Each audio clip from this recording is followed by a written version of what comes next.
Okay, that's a good start, isn't it? I mute myself. Okay, so welcome to this panel 10, I think it is, of the SLO conference. And we have a really interesting panel, I think, promised on value and television. We have 4 speakers. I'm going to introduce each of them as they begin their paper. And they'll speak for around 20 minutes, and then hopefully we will have time for some comment or discussion. So please, if you do hear an interesting point or something relates to some work you're doing, do make a note of it and use it as a question or a comment in our later discussion. We'll deal with all 4 papers at the end of the session. So we're going to go in the order of the conference digest. And so I'm going to start first with Gabriel, who's going to tell us his own name. But just to say that he is a PhD candidate in the postgraduate program in the communication department at the Federal University Fluminense in Brazil. He studied for his bachelor's degree there and for an MA in communication. Currently, he is developing academic research related to serialized fiction on television, relating also to the institution of cultural consecration, and he's concerned with questions of representation and gender. He's a member of the Television Research Group at UFF, and I believe has co-authored a number of papers. So, Gabriel, over to you. Thank you so much, Christine. I'm going to send here the link to my speech so everyone can read it with me.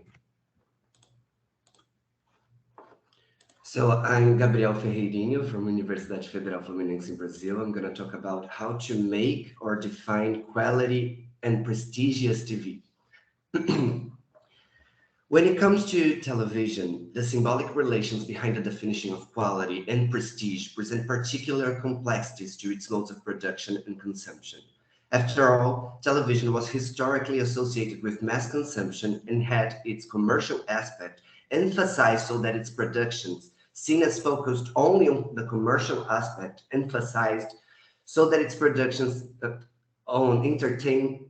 So commercial aspects emphasized so that its productions, seen as focused only on entertainment and to supply the demand of a popular audience, had their artistic potential underestimated and were presented against the notions of pure art, as analyzed by Bourdieu. Bourdieu indicated a distinction between works of pure art and commercial art in the circulation of symbolic goods, in which the first is disassociated from a market demand and would present edifying political contents elaborated within the codes of the field, while the second would be aimed at meeting the demands of a market with strong emotional appeal directed at the masses. On the other hand, despite a supposedly consensual perspective among art critics, academics, and journalists, the television would be an inferior or less valid medium. Other discourses emerged throughout television history, trying to frame it as capable of producing pieces that could dispute the notions of prestige and quality, comparing it at least to 2 already recognized fields of the arts, cinema and literature. This discursive dispute within the television field and its relationships with other fields represent part of the struggle for symbolic power to determine what is legitimate in the field. That is why I turned in this article to the journalistic reports and opinion articles made with the purpose of defining what is or how to make a quality or prestigious TV. Because the notions of quality and prestige in television are part of a long struggle within the field, in which the discourse can be seen as action, socially redefining the orders and meanings of the word, an instrument for the productions of power relations, knowledge, and hegemony. At first, I searched the articles available between the first 5 and 10 Google result pages with the keywords, what makes quality TV, what makes good TV, the best TV shows, the best quality series, prestige TV, and prestige television. From these, I selected all the articles, amounting to 49 in total, including some opinion texts not published in media companies. In a way, this article is a preliminary experiment to map the discussions that are present in the construction of the meanings of quality and prestige television. I also chose to exclude texts that, 1, dealt with specific platforms or channels so as not to get into particular discussions about the meanings of quality related to these companies. 2nd, academic articles, because I had already done that. And third, articles that presented some kind of purpose, such as best series to learn English or best series to binge watch. All these texts were not accounted for. Moreover, I left out the articles that dealt with specific audiovisual genres, such as those dedicated to the best comedy or horror series or miniseries. From the 49 selected articles, I carried out a brief categorization based on their themes and formats, in which I opted for the analysis of the 15 articles that intended to explain how to do or how to define quality or prestige, to try to identify which elements were evoked to describe those characteristics. And how many times have we heard or said ourselves, this series is bad, but I like it? With whom and with which ideas are we dialoguing when we devalue television productions we like for the sake of a certain notion of quality that serves as a general basis of consensus? The discursive disputes for definition of what should or can be understood as good television are also part of a power game, and as Barthes puts it, power is inscribed in language. The way in which television quality has been historically uttered demonstrates how the enunciates are never isolated. Each new discourse that tries to point out an element or a definition for what should be considered as quality TV is always connected with the history of these discussions within the field, and at the same time is connected with the discussions about the meanings of quality that inhabit other fields, such as art and science. The two fields that seem to most influence the conception of quality that will be attributed to television are literature and cinema. Several researchers point to the annoyance that in years of development and research of television medium, we have not developed a language that can discuss television in artistic terms proper to its image, sounds, and narratives, as Mitchell and Jaramillo would say. This has caused that in history of television, most of the series that stood out were described from categories of other artistic forms, either to relate the plot with the universe of literature or to relate the beautiful images with the images of cinema. That is why I personally get annoyed when Netflix says it's like a 13-hour movie, because it isn't. Nobody wants to watch a 13-hour movie. In a way, this influence or dialogism that is exerted from more legitimized fields on the television field in the development of a classification of quality TV generates discursive erasures about the television media itself and its contents, as the much talked about HBO slogan, it's not TV, it's HBO, which in an attempt to distinguish with what would be considered the most commonly found pieces in the medium, promote the sense that the good television will always be the one that moves away from the idea of television. That is, that good television will be the one that is not television. If we anchor ourselves in Bourdieu, the way in which the meanings of prestige and television quality become common among the agents of the field and are shared in institutional or personal discourses happens gradually, through schemes of thought, classification, and action. This means to say that not only the discourses on good television are historically constructed, but that the social force of these discourses depend both on the institutional structures that emphasize them and on the agency of the people who relate within the field, and in some cases form these institutions. This enables us to see the functioning of the field and the discourses within it in a dialectical relationship, in which the field produces the agents, but the agents also produce the field. If we think only about the ordaining discourses about television quality, the institutions and authorities of the field have great strength in propelling the classifications and criteria that will be used for the definition of such quality. Therefore, a fundamental part of the formation of the television field was the structuring of academies, awards, institutions of critics who were willing to make the rules of the field be seen as a reality. This is why I question the way we sometimes talk about series following the logics of quality and prestige developed within the television field, because these discourses also inhabit the popular imaginary, and we can constantly find ourselves in situations in which we ourselves or people we interact with proclaim the series is bad, but I like it. Or when talking about less prestigious formats, be like, soap operas and reality shows are not that good. From the media's discourses and those given by institutions or agents with authority, the idea of what would be television quality is operated in a pretentiously consensual way. The article 15 shows that defined prestige by Axelrod, which I analyzed, represents this concept very well when it states, we know what prestige TV is when we see it, and we also know instinctively what does not meet the requirements. For whatever reason, we know exactly why The Handmaid's Tale is prestige TV, while How to Get Away with Murder simply isn't.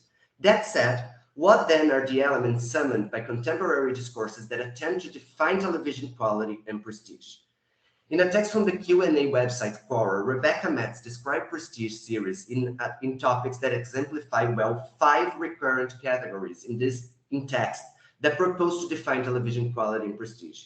Categories that I found in the analyzed materials and that I had already observed in previous research. The first is channel or platform, in which a relation between prestige and premium channels or streaming platforms is based. The second is audience, in a way in which the type of audience of the series also influences the prestige status. The third is economic value of the production, connecting more expensive productions with the notion of quality. The fourth is authority of the crew, in which the professionals in front and behind the camera are elements to elevate discourses about the production.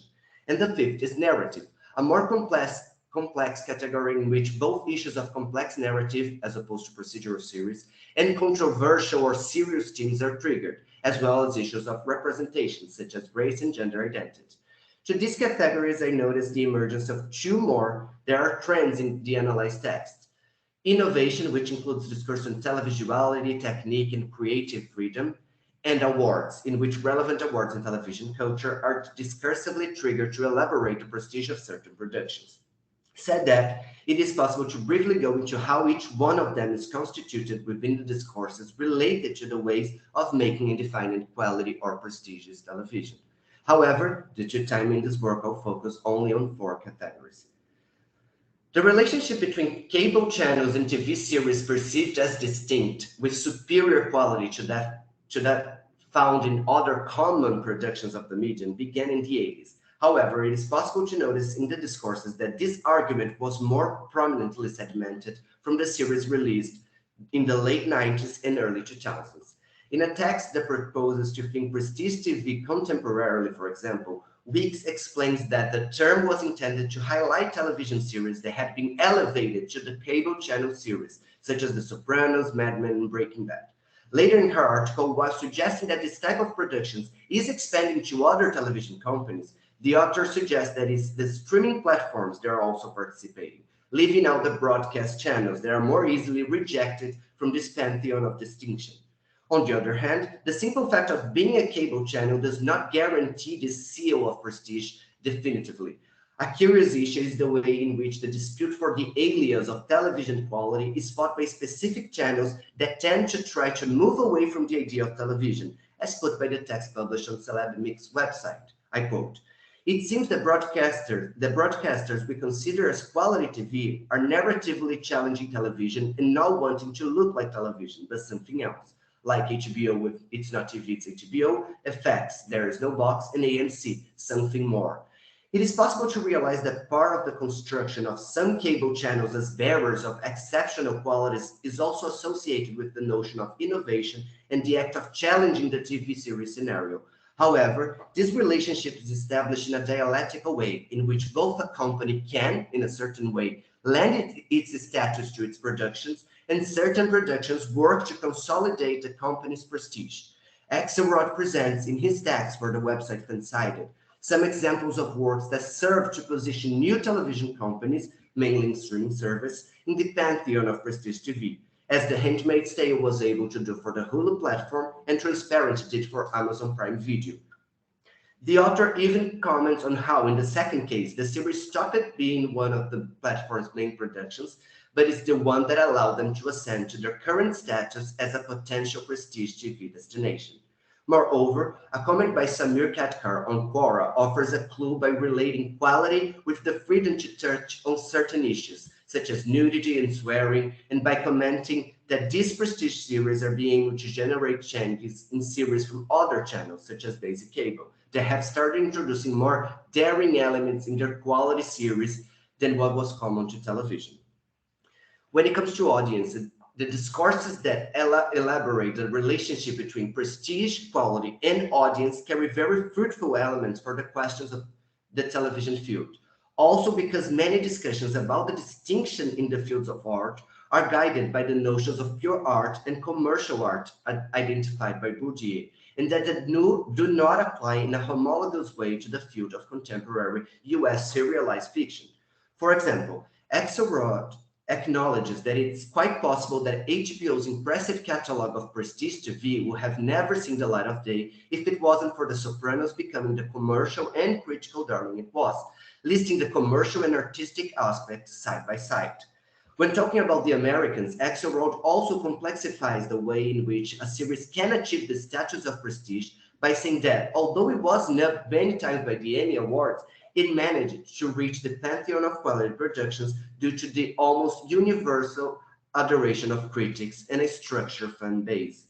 On the other hand, the author demonstrates how the tension between audience and critics is also established with greater relevance to the critic side, appearing as a great power to establish prestige when saying that The Wire may not have achieved the commercial success of other series, but is widely considered one of the greatest series of all time. In any case, the separation between pure art and commercial art is not solved in television. It is a struggle that is established by business models. A demonstration of this dispute also appears in the text by Philpott, who puts much less weight on the public taste and access when trying to debate what quality TV means by saying, the question of whether a particular show is a quality show is quite different from the question of whether a person likes a show. Think about a show like Mad Men, a niche show with limited audience, which still manages to be considered one of the best quality shows around. And on the other hand, the text of Casting Agencies Directory associates quality more with the popular, emphasizing the public's interest in finding quality series that interest them and make them binge, especially amidst so many options available nowadays. What most demonstrates the disputes in the case of these two discourses is exactly the fact that the first is more focused on working the perspective of distinction linked to pure art, while the second is interested in elaborating the commercial interests. In the article published in Celeb Mix, it is noticeable that it's not any audience that will be involved in the discussion about television quality, but is necessarily mainly an audience that is qualified in the field as specialized. And the way a production can manage this relationship with the audience also appears in the text of Forever Geek, when dealing with rewards for attentive fans, such as Easter eggs, callbacks to previous episodes, and continuous jokes for seasons in depth. But as much as they emphasize narrative features, these are elements that can only be established from the audience's interaction with the series, as Keckman puts it. Discussions about the economic value of series and its relations with television quality and prestige are the ones that appear in smaller quantity compared to the other categories, but it's still possible to note some interesting points. Emily J, for example, highlights how there is a trend from the arrival of more and more streaming service and more series productions consequently to draw attention with generally expensive series. And within her list of how to create a prestige drama, she includes a topic called high production value. What is curious in this placement is the fact that the author begins the explanation by saying whether or not you can see what's happening on screen, so that in relation to the title of the topic demonstrates that the production value may be even more important than what in fact will be technically accomplished with the money. This was exactly one of the criticisms to the last season of Game of Thrones, which elaborated the main battle of the series that had been built up throughout the previous 7 seasons in a televisuality that left part of the audience and critics frustrated by not being able to see exactly what was going on. In any case, when it comes to this HBO attraction, the cost of production is constantly triggered as a distinguishing factor, as in Axelrod's article. One of the possible explanations for the discursive meanings of working on the economics spendings with certain series can come exactly from the comparison of television productions with film productions, which are usually more directly associated with art and have larger budgets. The satire text published in Vulture by Van Arendonk that proposes to explain how to recognize if what you're watching is a series from Prestige TV exemplifies this relationship by saying it's like a movie. It includes even more pointed implications of cinematography sophistication, narrative complexity, and high production values. Another possible explanation would be the fact that with big budgets, it would be easier to bring renowned film professionals to work in television series that, as we will see from now on, also raise the sense of quality and prestige. The presence of film professionals as an argument for the elevation of series to the pantheon of quality has been present for many decades in the history of American television. But more recently, new reconfigurations of these discourses have emerged, such as the idea expressed by Samir Katkar on Quora that great directors and filmmakers are migrating to television because they have a better chance to tell the stories they want to tell. However, this argument continues to dialogue with previous discourses of higher quality attached to the cinematic and of separation between pure art and commercial art. This becomes evident in Cathcart's statement when he says that actors and actresses are also migrating to television, following the steps of directors, more due to the decadence of cinema, which is too popular, than in fact by the possibilities offered by television. Although he also acknowledged with good eyes the chances of working the same character for years, something much more associated to television. In the same way that an already authorized team can generate prestige for a series, professional prestige can come from a production demonstrating the relations that Bourdieu proposes as relational, as Axelrod also exemplifies from The Sopranos, saying that the series was responsible for establishing the careers of screenwriters and actors in a solid manner. On the other hand, to conclude, Axelrod also recognized that prestige relationship established between professionals and productions does not happen only in the positive aspect, and the reputation of actors involved in series can also end up harming great productions.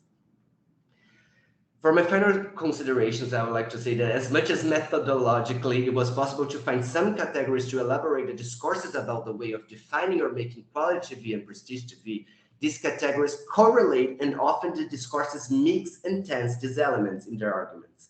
It was possible to notice a certain distinction that was established in the articles between good and great television on one side and quality or prestige on the other, as if they formed a spectrum that goes from good, is strongly associated with commercial aspect, to quality and prestige, is strongly associated with the aspect of distinction that were also established in other fields.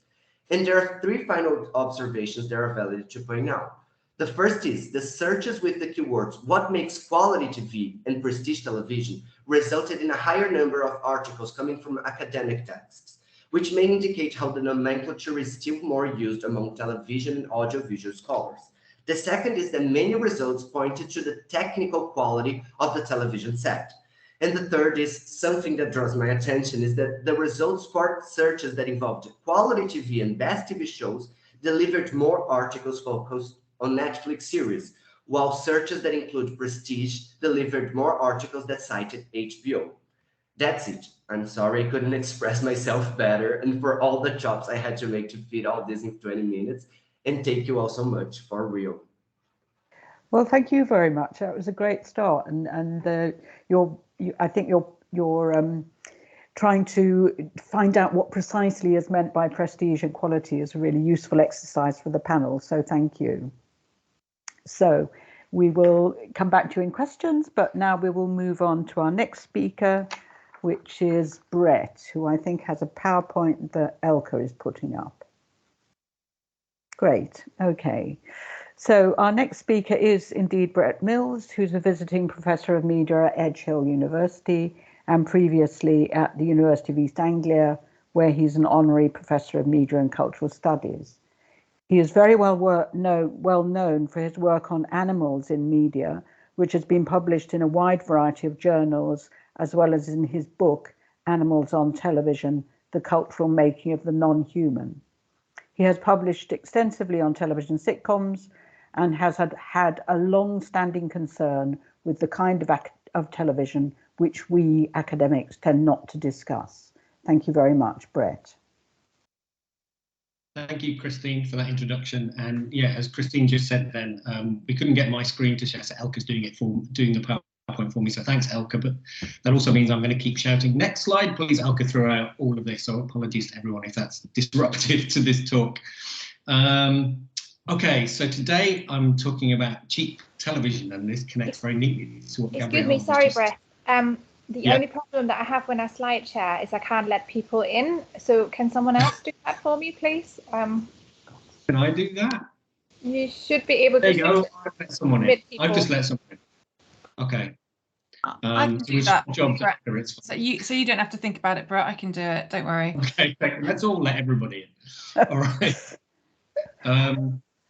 Okay, so cheap television. I don't know if this is true for everyone, but for me, my thinking about television is usually spurred on by a particular text, program, episode, or moment. And for my thinking at the moment, that programme that I keep stumbling over is, next slide please, Elka, Richard Osman's House of Games.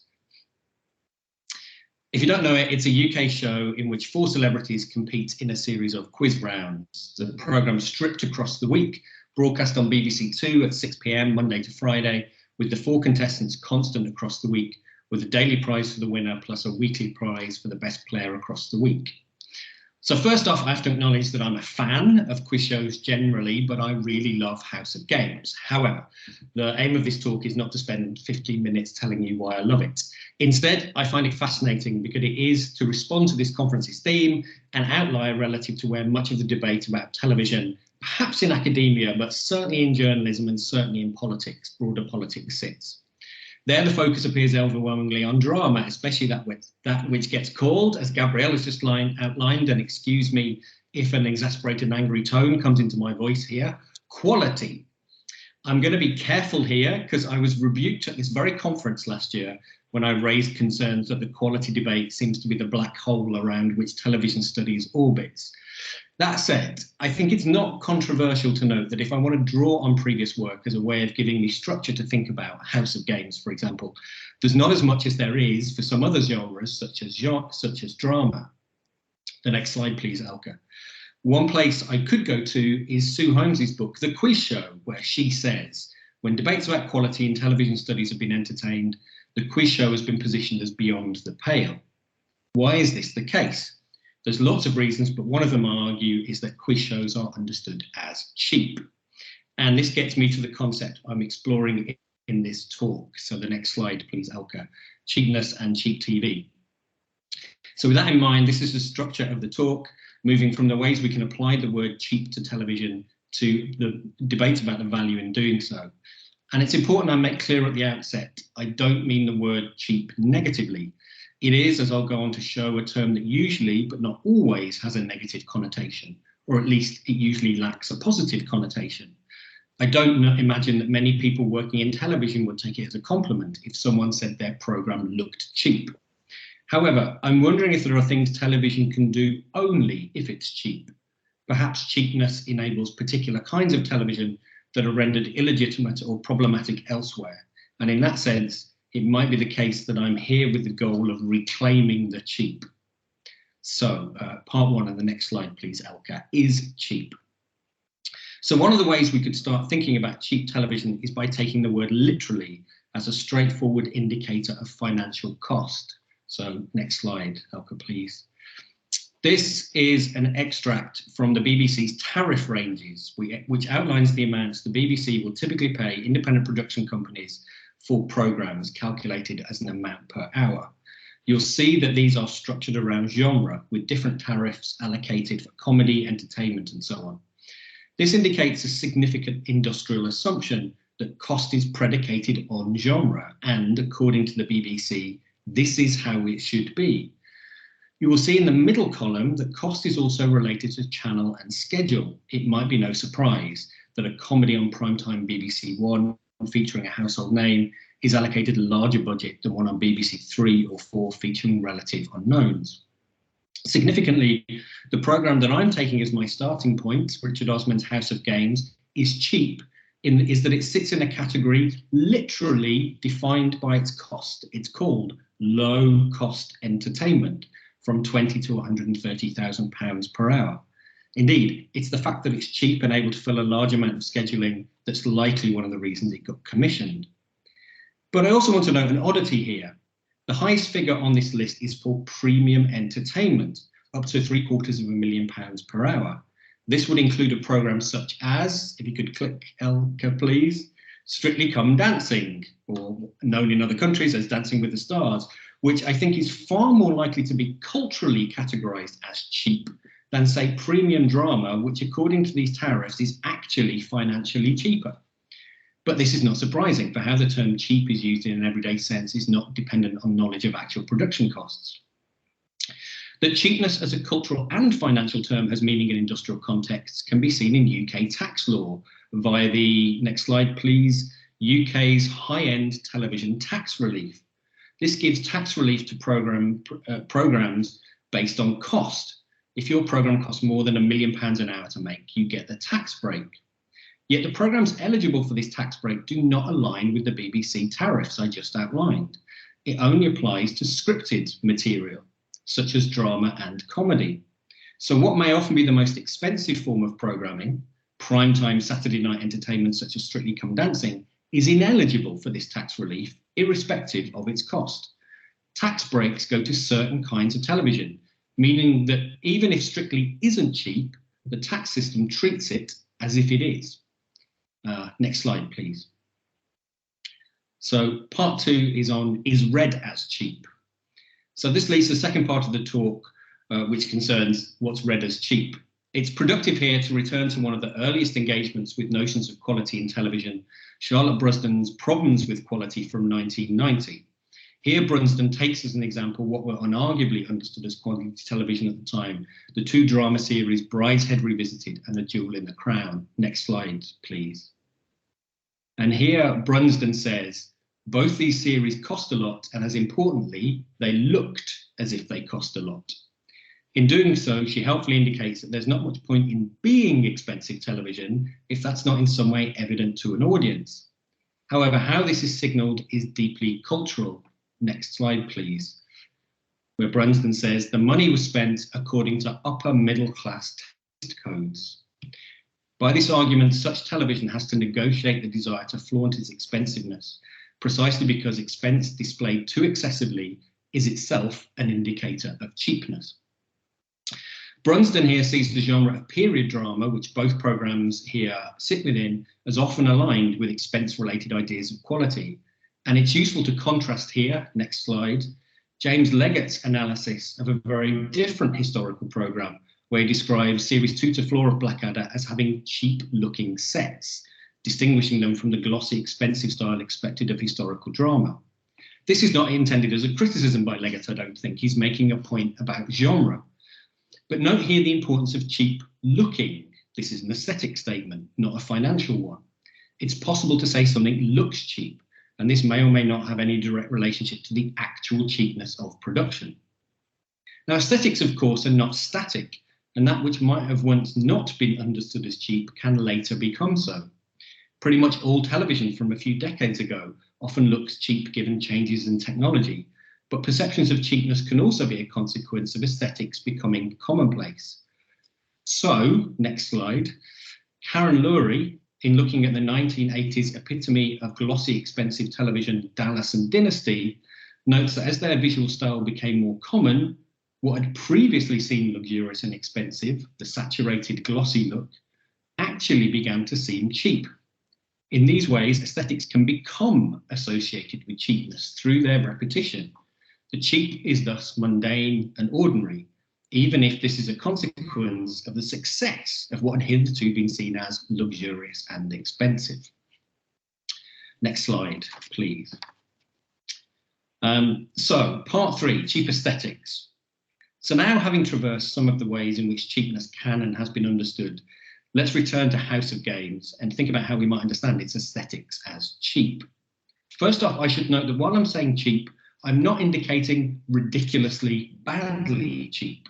If we look at the set of House of Games, it's clearly something that has had money spent on it and is not shoddily made. Indeed, it's a far more expensive looking set than it needs to be. This is a programme that needs nothing other than a place for the contestants and Richard Osman, the presenter, to sit, their buzzers and a screen for the questions. But we have instead this large backdrop of shelves and lit coloured squares. The set is also much larger than necessary, and it was even larger during lockdown due to distancing restrictions, with this big empty space at the bottom of the picture, filled only with the blue and red squares that are part of the programme's logo. There's clearly effort that has gone into the design of this programme, and which offers an aesthetic beyond that which is merely functional. However, the cheapness I'm referring to here resides in some of the design decisions. The bright, shiny colours of blue, red and pink are noticeably, if not excessively, garish, aligning the programme with the visual conventions of high-stake primetime quizzes that often revel in visual excess and which middle-class tastes would likely categorise as vulgar. The set, though, is riddled with class tensions, and I'm aware I'm talking in a UK context, and it'd be interesting to hear if people from other countries might read this in the same way. Hanging from the ceiling are filament light bulbs of the kind currently common in middle-class interior design magazines, indicating a middle-class sensibility. But this is countered by the shiny lights in the set that glare straight into the camera. The design of the contestants' chairs, which you can just about see there, seems straight out of a well-heeled department store home furnishings catalogue, except for their colour, which is a bright in-your-face red. The shelves on the set are adorned with knickknacks and ornaments. You can also see some books, artfully arranged in a restrained manner that carefully negotiates symbolic markers and the avoidance of excess. But these sit within that plastic-looking red and pink wall, a design choice that lacks decorum. Now, I'll note that all of these contradictory choices marry, I think, to the programme's tone and sensibility completely. I think this is a genuinely really clever piece of design, inviting audiences to understand the programme's intentions from first glance. But it's not programming that's likely to be categorised as quality or cinematic or high-end, partly because those terms are typically reserved for drama, but also because this kind of aesthetic does not align with those categorisations. It's also significant that the programme acknowledges its cheapness in some ways and self-mockingly presents this as part of its pleasures. Just to the left of the middle of the screen, you can see a podium, and on it is the House of Games trophy, which goes to the overall winner of the week. Next slide, please, Elka. Here you can see it in more detail, proudly being held by the comedian Richard Herring celebrating his win. While there's no doubt that winners who receive it see it as some kind of accolade, and some who take part are transparent in their competitive desire to acquire it, it's also an object that the programme is keen to categorise it as cheap. The presenter, Richard Osman, consistently refers to it as the worst trophy on television, repeatedly deriding its quality. When it's handed out to the winner, he often invites them to flick it, the resulting twang indicating that it's made of some unidentifiable cheap metal. Now, this is not to denote of its symbolic value, but it is to indicate an interesting avowed reclaiming of the cheap by House of Games, the programme assertion of cheapness aligning with victory. So next slide, please, Elka. And so with that, onto the value of cheap, question mark. So the reclaiming of cheap leads on to wondering about it as a concept that has particular value, enabling forms of television perhaps less likely elsewhere. An interesting inflection of this, next slide, please, is this tweet the BBC press office put out in 2018. It asks what £97 million looks like and notes that while that is how much Netflix spent on 2 series of The Crown, the BBC was instead able to make 18 dramas for the same amount of money. A tweet such as this, of course, responds to persistent debates about the BBC's funding and its value for money and its purposes. But I think this tweet is noticeable because it indicates the BBC categorising the comparative cheapness of its drama production costs as a virtue, as something to brag about. They don't use the word cheap here, but the comparison clearly evidences that BBC drama is cheap, or I should say cheaper, but that is something to celebrate as it indicates some kind of organisational prudence. The politics of the cheap are highly relevant in a particular UK context right now. Next slide, please, Elka, which is the British government's plan to sell off the publicly owned public service broadcaster Channel 4.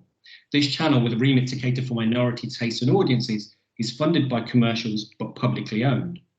Now, it's clear there's a number of vindictive and ideological reasons why the government wants to sell it off. But related to my discussion here, the thing I'm interested in is the government's stated reason for selling it off. As you can see here, the government says they're worried that Channel 4 needs to compete with big budget streaming services like Netflix, and that the channel's current public ownership status makes it hard for it to raise the investment for this. Now, Channel 4 and the television industry as a whole say this is not true. The channel's in fine financial health, and its purpose is not to compete in this way.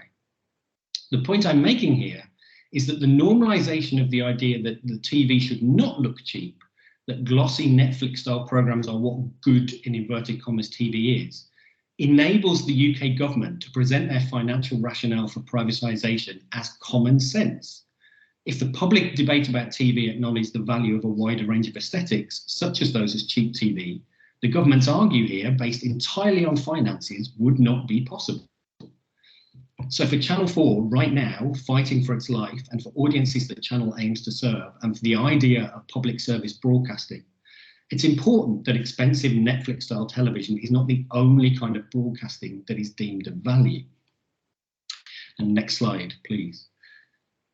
And reflecting on the idea of value, I hope it's okay here if I move into the realms of the speculative and the personal to close this talk. And given the personal nature of this section, it'll be interesting to hear in discussion afterwards if what I'm going to outline chimes with any of you. And it's this. Most television that gets categorized as not cheap via those markers such as cinematic, high-end or quality, I often, as a viewer, find difficult to engage with. There's something about a visual style so determined to indicate its quality, so studiously constructed to negotiate the desire to evidence cost with the desire not to look flashy, so clearly constructed to appeal to a particular formulation of audience member, one which I should note I think I'm expected to belong to, that I can't find kind of oppressive. For me, it formulates a text-audience relationship in which I'm invited to marvel at the money and effort spent on making this, and to marvel that television, of all things, is bringing this into my home. For me, such television so forcefully constructs this audience position that I feel interpolated into a required text-audience relationship that's not one of my making, and which, if I choose not to adopt it or don't find it pleasurable, situates me as the failure, unwilling or unable to appreciate the right things. I'm being told what to do and judged if I fail to do it. Cheap television, I'm wondering, offers a different audience position. In its rejection of the invitation to be impressed, it instead allows for freer audience engagement that doesn't institute a hierarchy between viewer and text. It's not surprising that a programme such as House of Games adopts cheap aesthetics, given it aims to construct an audience-viewer relationship of engagement and discussion. It often invites audience members to get involved, shouting at answers and cheering on contestants. Cheapness here, I think, functions as an enabler of a less hierarchical programme-viewer relationship. So cheapness has a relationship with accessibility, and I mean that in a public service citizen-enabling way, reasserting television's social role as predicated on engagement, agency and togetherness. I'm thinking there's something inclusive, less hierarchical, more open to disruption and possibility, and am I allowed to say this, democratic maybe about cheap television? Next slide, please, Elka. Is this going too far? Am I being too utopian, or is this me just attempting to justify a programme I like? I don't think so, but of course I'm eager to hear your responses to these ideas and arguments which are, I'll admit, at a developmental stage. But to finally finish, here's another context I think is pertinent here. In all the talk of television's experimentation with new kinds of storytelling and genre blurring and visual experimentation, in the possibilities of the medium and how these have been developed since newer platforms and services have become mainstream, one thing remains. Cheapness is, and always has been, embedded in television. It's at the core of many genres, such as talk shows and chat shows and many quizzes and pretty much all daytime television.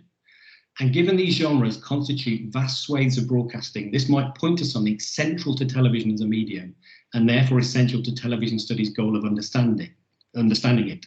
And so I wonder if this is the key thing we have to acknowledge. Most television is cheap. Thanks.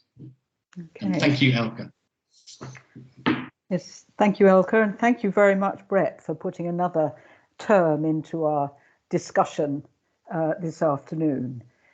So lots of questions Brett was asking himself, so I hope you've got some for him.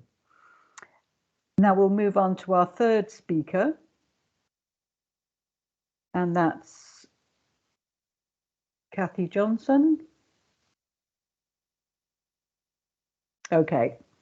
So our third speaker is Kathy Johnson. She's Professor in Media and Communication at the University of Huddersfield. She's the author of numerous books and articles, including Telefantasy, Branding Television, and her latest book, Online TV.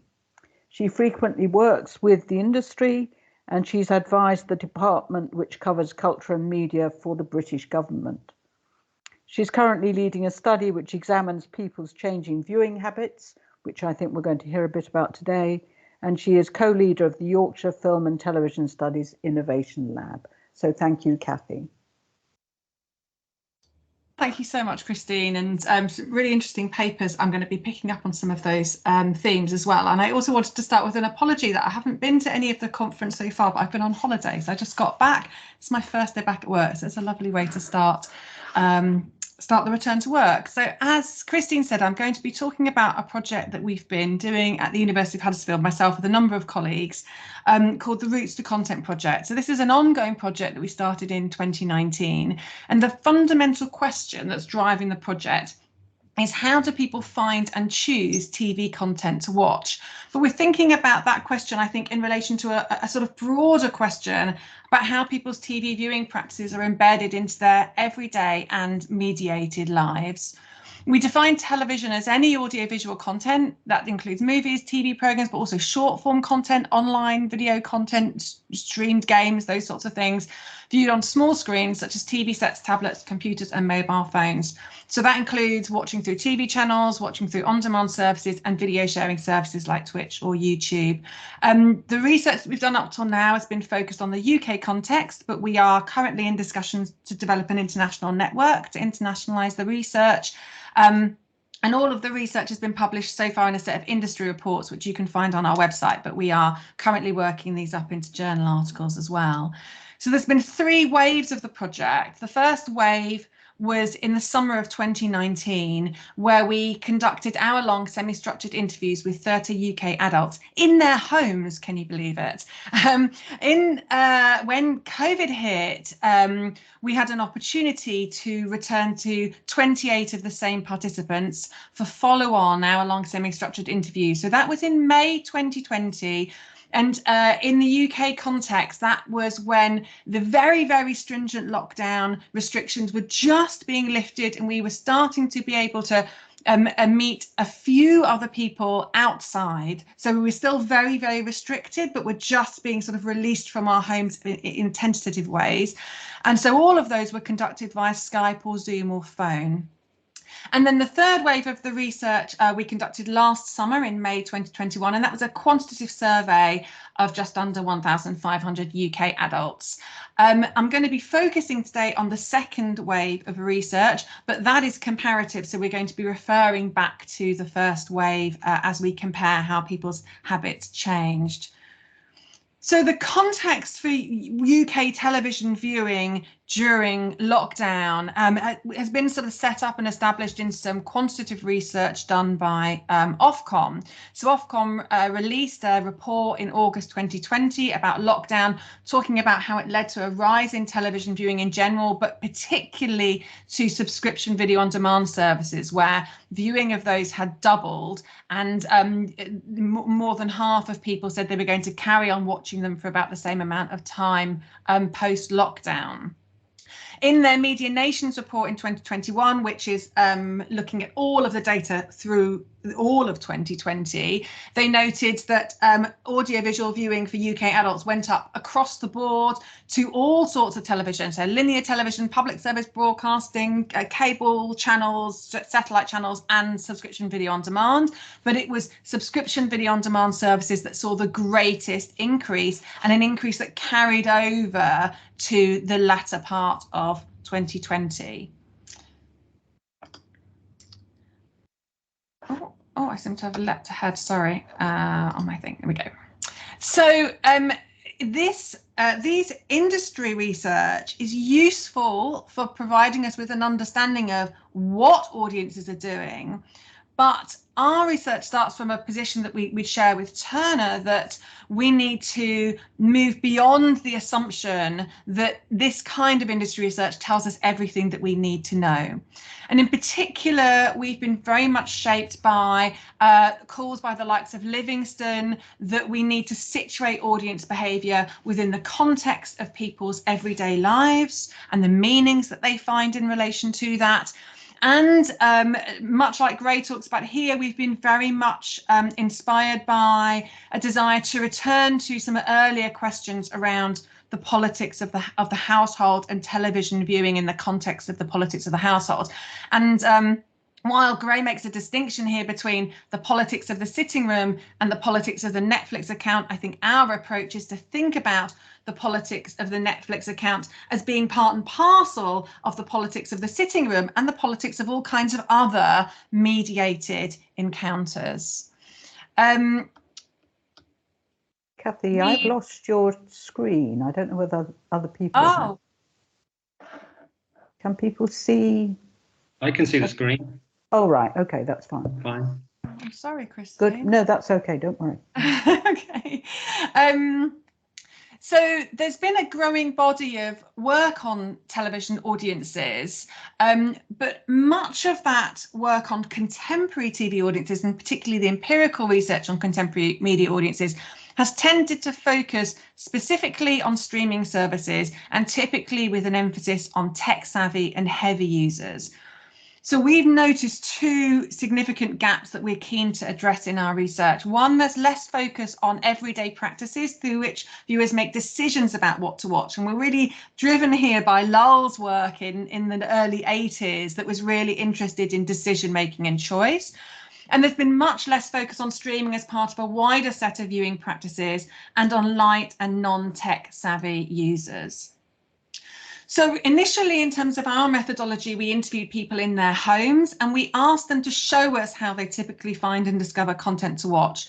Around that, we asked them questions. And obviously, when we went back to do the online interviews, we couldn't get them to show us things, but we were able to follow up with those questions about how TV viewing and their choices around television were embedded into everyday life and household dynamics, as well as wider social and cultural practices.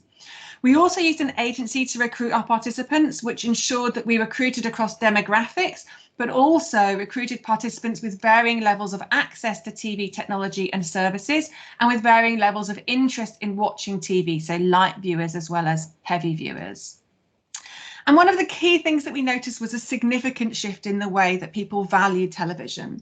So in 2019, television was referred to as something to kill time, as Giselle says here. They're all pseudonyms that we're using here, or to switch off, or it was for relaxing or chilling, as Jemana and Helen are saying here. And for some, TV viewing was a bit embarrassing. So we still had some of those anxieties about television being a little bit of a sort of guilty pleasure. So Fred says, I watch quite a bit of TV. He was a heavy TV viewer. I think too much. There was that sort of tentativeness about it. When we went back to our participants in 2020, their emotional relationship with television was completely transformed. Only 2 of our participants didn't express these kinds of sentiments.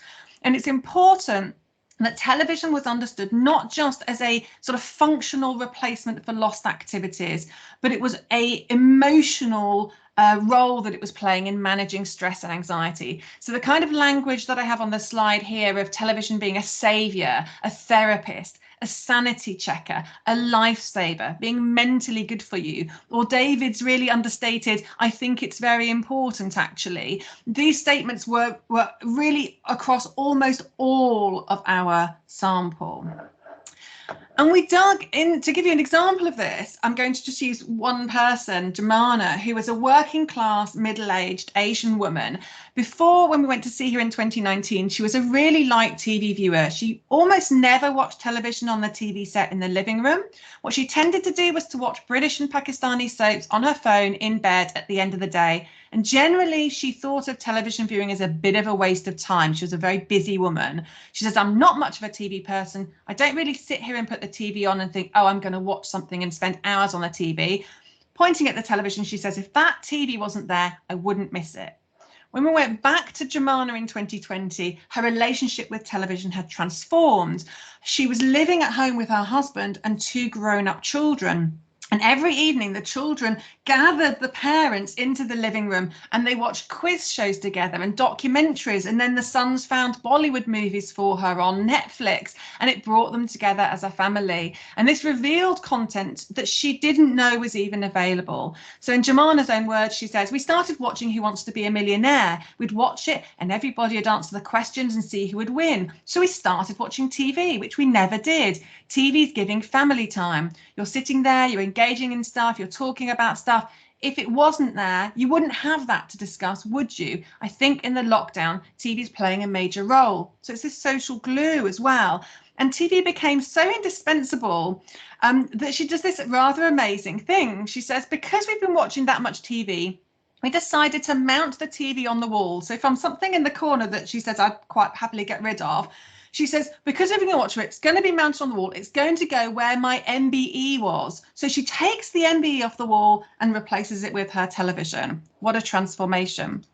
We dug into our participants to try and get a sense of what the different values were that were at play here. And we identified 5 different values. And I'm going to use one participant just to exemplify these values, partly for time. So I'm going to return to Rebecca, who's a lower middle class white woman. 18-year-old. When we met her in 2019, she was about to move to university. She lived with her parents, but she rarely watched television with them. She says, most of my life, watching TV would have meant sitting in the evening with my parents and watching together. Then I got a mobile phone and a laptop, and now watching TV means mostly watching Netflix or stuff on iPlayer, usually in the evenings by myself, just chilling out. She was pretty experimental and open-minded with her viewing, seeking critically acclaimed content that she watched alone on her laptop. So she says, I currently tend to find out about TV based on what people are talking about on Twitter. I follow a lot of journalists, film critics, art correspondents. If they start talking about something, I'll be like, oh, that sounds like an interesting thing to watch. When we went back in 2020, one of the core values that Rebecca was finding with television was sanctuary, this sort of need for reassurance and safety. She was deeply anxious about COVID-19, and from actively seeking out new things to watch, she found it challenging to start new programs and was tending to avoid ending series as well because it would make her too anxious. And she avoided any content that might be mentally taxing. She says, I just want stuff that's comfortable. I guess stuff that's familiar, doesn't make me think too hard. And she says, I've been less keen on trying new programs. I've noticed quite distinctly that people keep on recommending stuff, and I'm like, I'm not sure I can bring myself to start something new. And also I'm finding endings of things quite difficult. Tied into this feeling of sanctuary for Rebecca was also a feeling of escape, of that need to lose yourself into another world. So she actively sought out familiar and comforting programs that would block out the stresses of the outside world. She says, I think my brain is doing enough thinking on its own. It doesn't need prompting. But it's worth noting that for other participants, escape wasn't necessarily related with comfort or sanctuary. So for quite a few of our participants, it was about escaping into a horror movie or an action film or travel programs or property transformation programs, anything that took you away from this sort of COVID lockdown experience. Rebecca, like Jemana, also really valued television for its companionship. She'd moved back home from university during lockdown, and from largely watching TV alone in her bedroom, she now took particular solace from time spent every evening watching TV around the TV set, and they were focusing on programs they could all enjoy together. So she says, sitting down with my parents to watch The Crown at the end of the day is comforting, and it's the end of the day, we're winding down, we're together as a family. So very much that sort of family connection that we saw that Jemana had as well. But TV was also providing her with connection to people outside of the household, and she really valued that. So she experimented with virtual co-viewing on Netflix and YouTube to maintain relationships with her friends that she couldn't meet, and talks about how television is important in maintaining social bonds and providing a catalyst. It's television that allows her to have conversations about her feelings. So she says, I watch alongside other people as a sort of Netflix party and YouTube and stuff like that. We're doing it together. So there's that kind of idea. We're still maintaining those relationships even when we're really far apart. And we're just kind of using television as a catalyst to that, something to focus things around because we're awkward and British. We don't talk about feelings. So just be like, we're really here to watch TV, but we'll just talk about how messy life is on the side of that. And finally, Rebecca talked about the value of television for information. So in 2019, she didn't use TV for news and information pretty much at all. She preferred to read it online or use social media. But since lockdown, TV news had become part of a habitual TV viewing routine. So she says, I've not really watched TV news regularly for a number of years, whereas now, because everything's happening so rapidly and sort of chaotically, and we want somebody to explain what the government briefings mean because we don't want to watch them every day because they're really depressing, we are essentially watching the news every night because we just want to know what's happening in the world. I'm definitely watching it, I'd say like 90% more than I was before, and a lot more sort of TV form.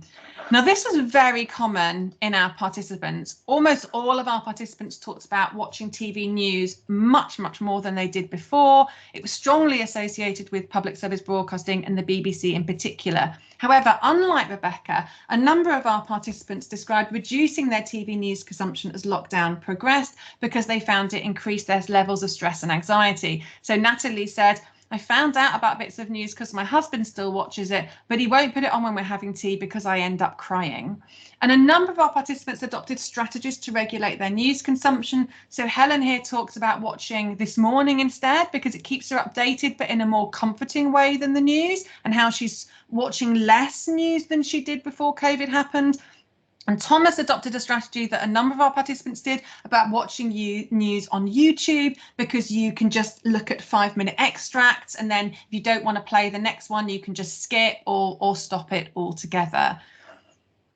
But one of the things that was very striking when we were looking at these values was the ways in which our participants were according very different values to subscription video on demand television versus public service television. And we thought this was particularly interesting in the wake of the sort of quantitative data from Netflix about the sort of rise of subscription video on demand in this period. So there were 3 main reasons why SVOD was perceived to be of greater value than public service TV. So firstly, there were comments about the range, quantity and quality of programmes that they found it. So again, if we return to Jemana, who's watching a lot of Netflix, which she'd never watched before, she says there's lots of films, there's all kinds of films, and there's English, but there's Bollywood films as well. So for her, there was a range and quality of content there.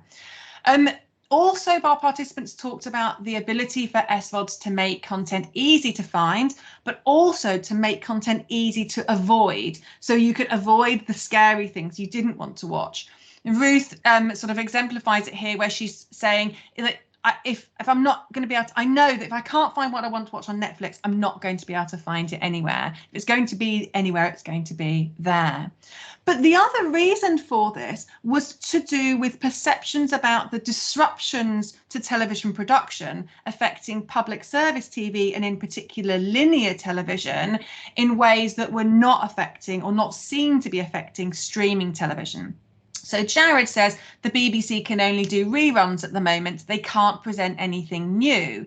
David talks about how he'd used to come home and scroll through linear and sort of, oh, there's a new programme on Channel 4. Now he just goes to Sky. Sky suggests some on-demand things from Netflix or things he's recorded, and he goes straight to those.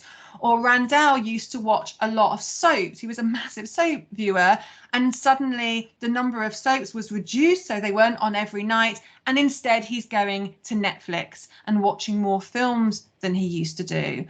And we thought it was particularly notable that when the linear schedules were disrupted, our participants weren't going to the public service broadcasters on-demand services. They were associating those still with linear. And if there's not much on linear, there won't be much on those. They're replacing them with these SVODs. So that sort of sense of SVODs as both a sort of cornucopia and a place that's easy to find stuff and avoid stuff, alongside this idea that it's not affected in the same way as the PSBs by disruptions in production.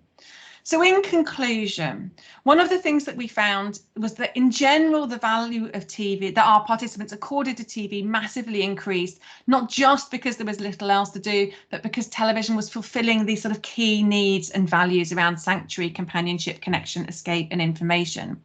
TV viewing during lockdown was deeply integrated into people's everyday lives and can only be understood in relation to their wider lived experiences. And I gave you just a few little snippets of how that worked. Our participants accorded very different values to SVODs to public service broadcasters. SVOD was perceived to be of greater value than public service TV because it made it easier to find and or avoid things to watch. And public service broadcasters suffered from their associations with linear TV, a sense that they had limited catalogues. One of our participants said BBC only has BBC stuff, and the sense that they were affected by disruptions to productions in ways that others weren't. And we found that COVID-19 was really disrupting people's existing viewing habits. And one of the things that we're looking into as we analyse the quant data is whether that disruption to those habitual ways of viewing were just one-off or have sort of remained. And one of the things that we've found in our very initial analysis is that SVOD remains highly valued and often more highly valued than public service broadcasters, even though our participants are watching a lot of public service TV, sometimes more public service TV than SVOD. So we're digging into that, and hopefully we'll have some more findings from that later in the year. But thank you very much for your time. Okay, thank you very much, Kathy. Really fascinating stuff. And so we're going to move on to our final paper, which is by Michael Clark. Here he is. Okay. And one of the really nice things about this panel is people are using rather different methods and approaches. So Michael is a postgrad student at University of Kent, where he's researching the problems that long-running television fictions pose to traditional notions of aesthetic appreciation. So thank you, Michael. Off you go. Right, thank you very much, Christine. Can you all see me and hear me? Is the PowerPoint all up and running? That looks okay. Perfect, thank you very much. Okay, so it might seem strange that I am presenting a paper about Twin Peaks: The Return at a conference about that which has been disregarded by television studies. This is, after all, a series and a director that has attracted much attention. But what I'm interested in here is less so the work itself and more a surprisingly popular claim among practitioners and critics that The Return, which is the third season produced by Showtime in 2017, cannot be properly categorized as television because it's too much of an anomaly within the medium and must therefore belong to some other category. And for ease, I'm going to be calling this throughout the paper the categorical outlier claim, which a rough formulation of which you can see here. Although in truth, this isn't exactly one claim, as there wasn't no cohesive rationale nor a shared conclusion regarding the category to which The Return should belong. So before drilling down any further, I will quickly make a distinction between the two versions of the outlier claim I've identified in my analysis. So the first of these is the strong version, and I call it such because it quite boldly asserts that The Return belongs to the narrowly defined category of the feature film. And I call the second of these the weak version because it includes The Return within a broader category of moving images and an art of cinema that in theory can accommodate works of television, although we'll tease that out a bit later. And for the sake of clarity, I take both of these as to be quite different to claims of the cinematic in television studies and criticism. As problematic as those kinds of cross-media metaphors can be, as Brett alluded to in particular, it nevertheless understands that the works under discussion are in fact works of television. And because outlier claims take an extra step in claiming that The Return is not television, it's very easy to dismiss them out of hand as absolute nonsense. But even though I think we have good reasons to think that they are nonsense, and I will try and hope to prove that, I also want to take them seriously for what they might reveal about current understandings of television and attitudes towards moving image media broadly in the messy era of convergence. So in what follows, I will analyse and ultimately reject both the strong version and the weak version of the outlier claim. Then in the final section, I will tease out the broader relevance of the discussion for television studies. So yeah, I will start with the strong outlier claim after I take a sip of tea. Okay, so this originated with David Lynch, the director and co-creator of The Return, who during the pre-release publicity campaign claimed frequently that he saw The Return as a feature film broken into parts, which the first quote from an interview with Deadline is emblematic of. And while it's always difficult to get David Lynch to elaborate on his various assertions in interviews, testimony from his various collaborators confirms that what he's really speaking to here is the way in which The Return was produced. Now, I could bombard you with various quotes here, but I think the second quote here from Sabrina S. Sutherland, the producer of The Return, does enough of the work for me. So in an interview with Andreas Hauskov in his recent monograph Beyond Television, Sutherland explains that her categorization of The Return as a film is based on the fact that David Lynch and Mark Frost wrote the entire series as one giant script, and they didn't know how many episodes there would be. So in their mind, it was a feature film, and that's how they approached the shooting as well, which was based around location and actor availability, the practice called crossboarding. And then she contrasts this with the production of the original series, which was shot more like a television show, sort of a notion I'll dig into in a little bit. So other collaborators have also appealed to the fact that there was one director in David Lynch, and also that much of the editing occurred after the shoot had concluded.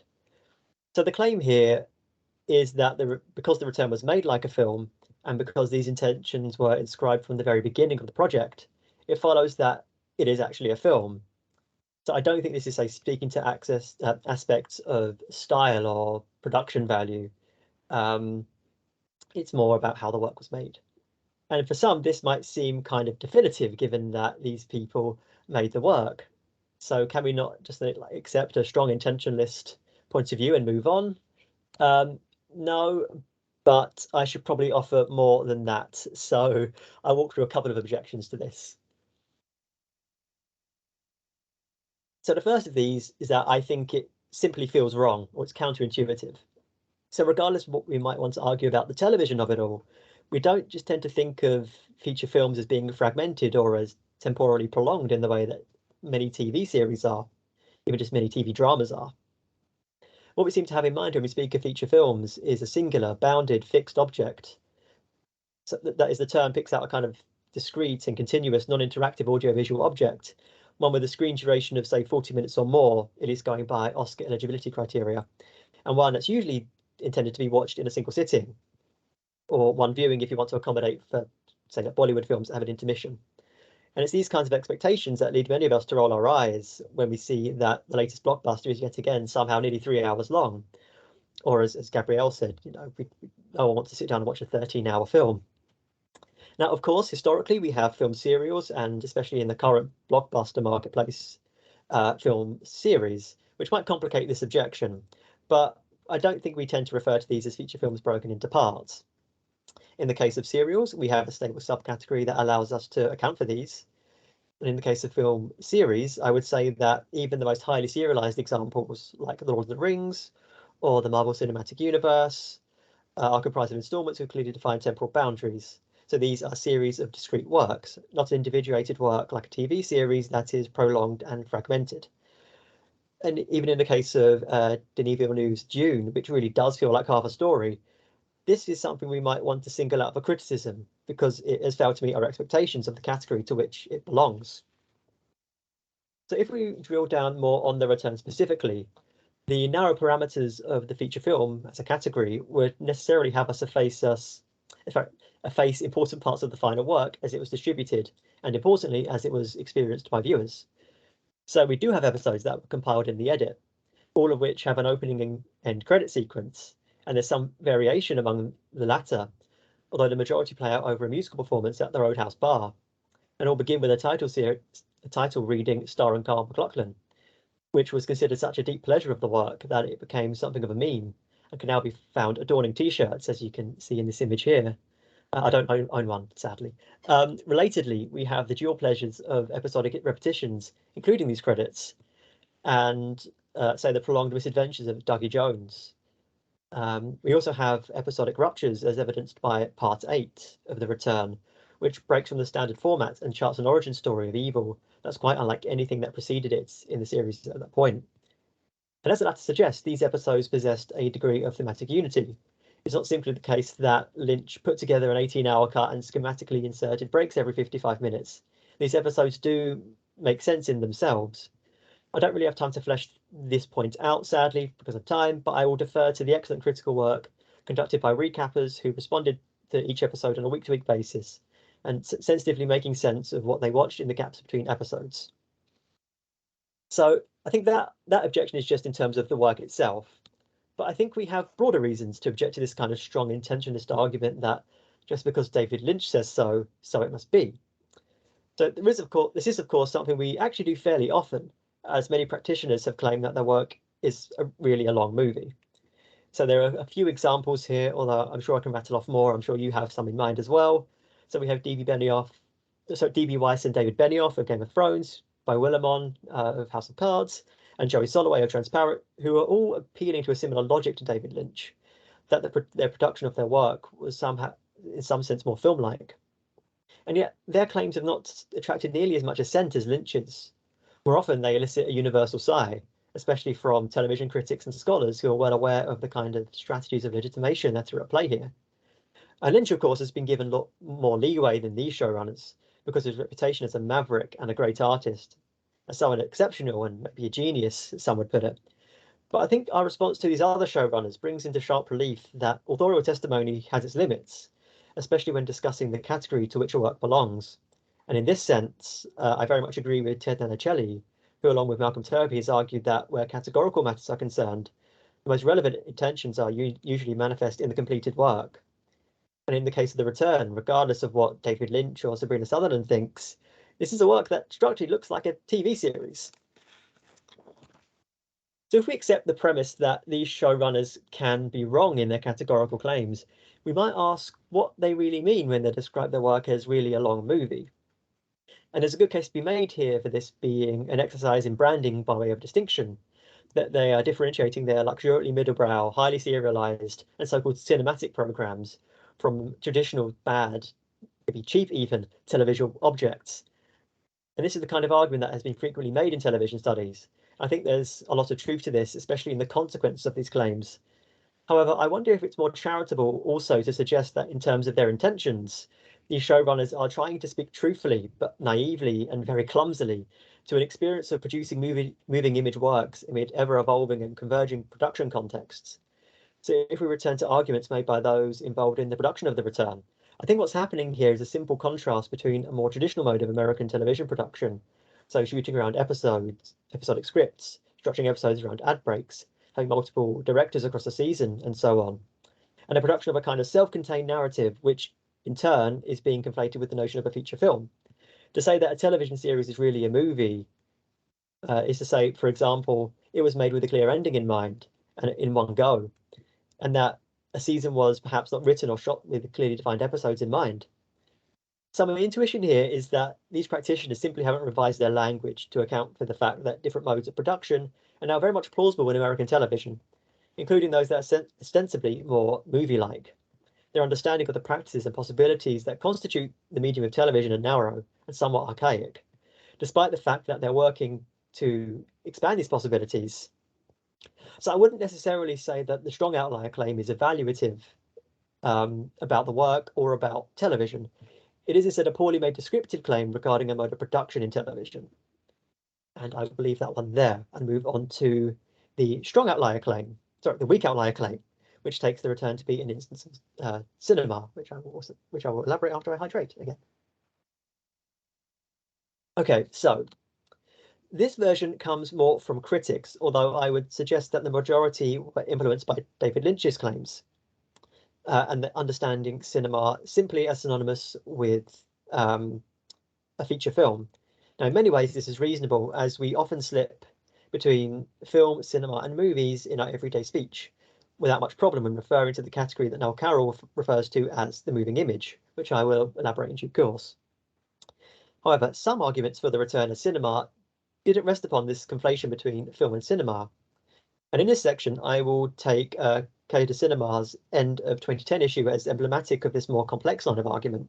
Now, in this issue, they controversially placed The Return atop their end-of-decade top 10 list, advising assumptions, especially from English-speaking critics, that this renowned magazine with no small amount of cultural capital and critical authority was denying the artistic potential of the medium of television as such, by claiming one of its seemingly exemplary instances for the more artistically respectable medium of cinema. And this worry makes a lot of sense, but if we attend to that argument, I think we find that something else could be going on.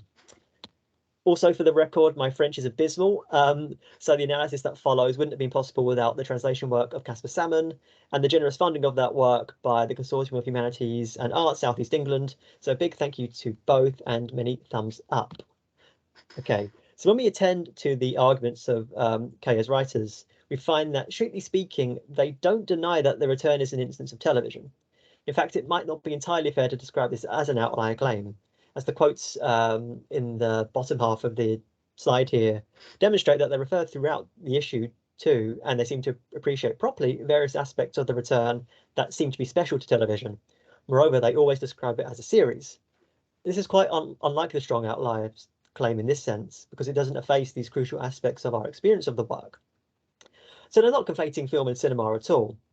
In fact, curiously, they refer to film and films and series as distinct kinds, suggesting that the former is constituted by more than just films and is sufficiently flexible to accommodate works of television.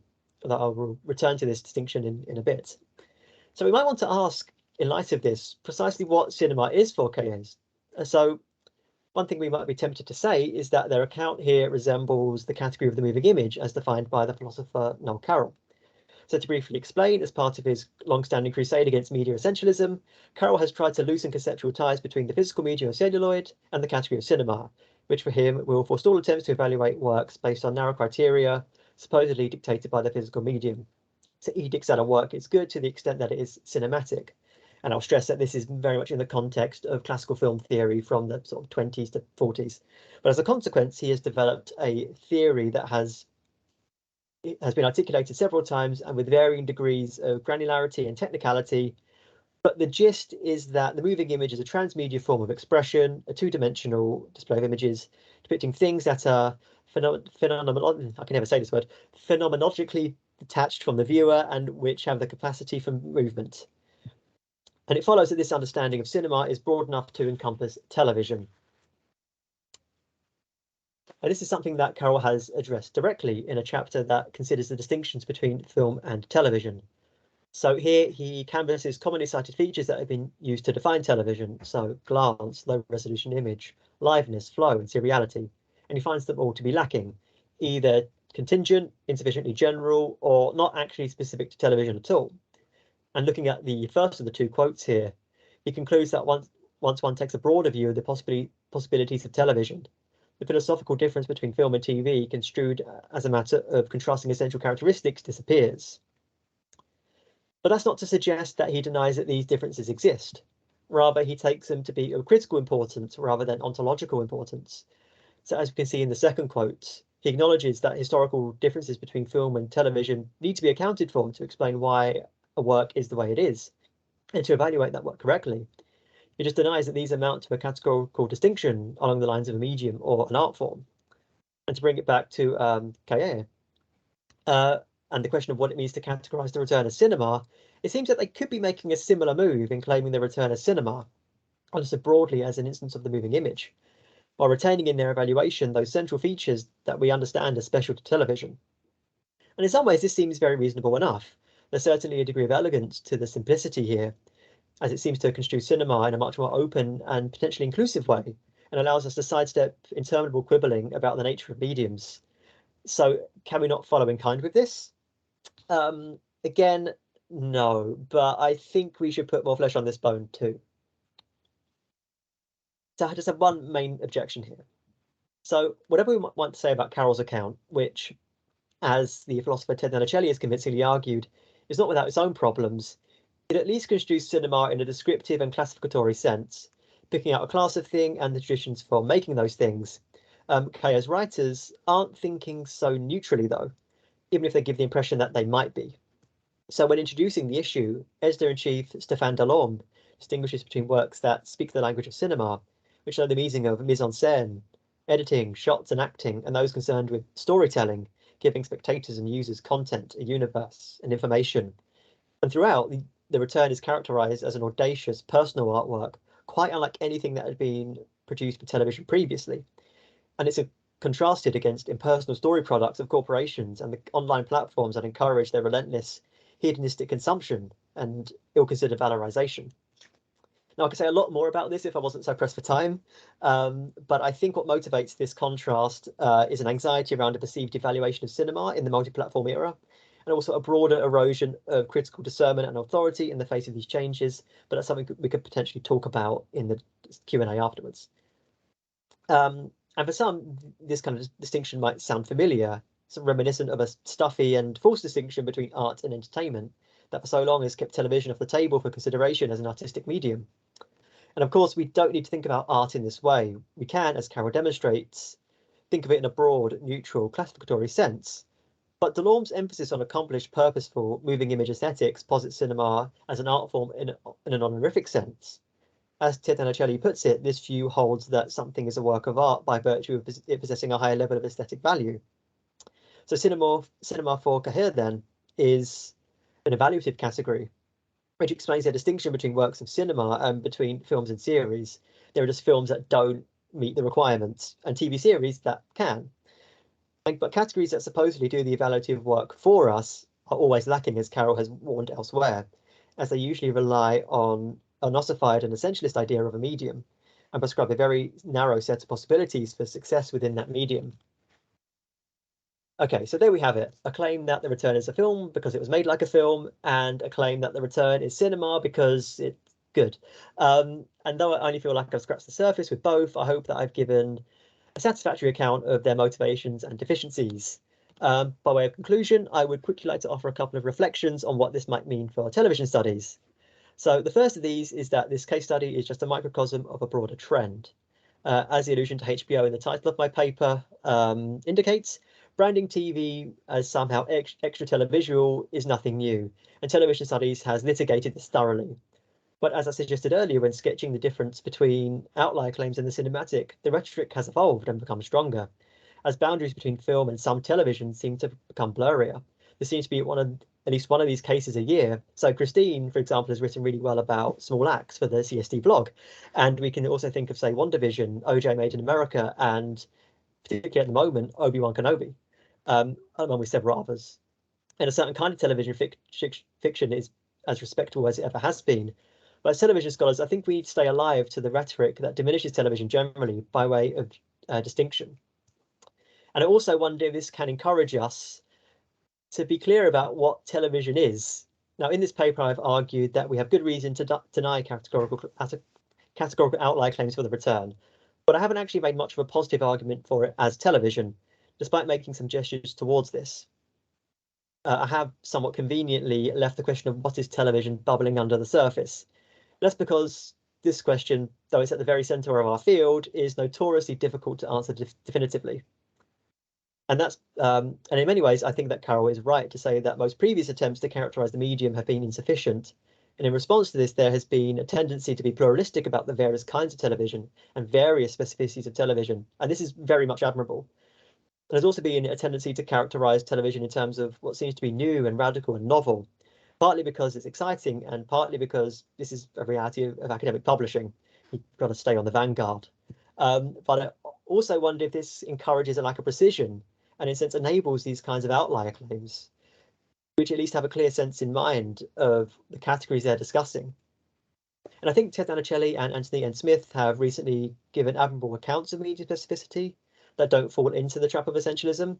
But can we keep this conversation going and find ways to discuss innovation by way of continuity?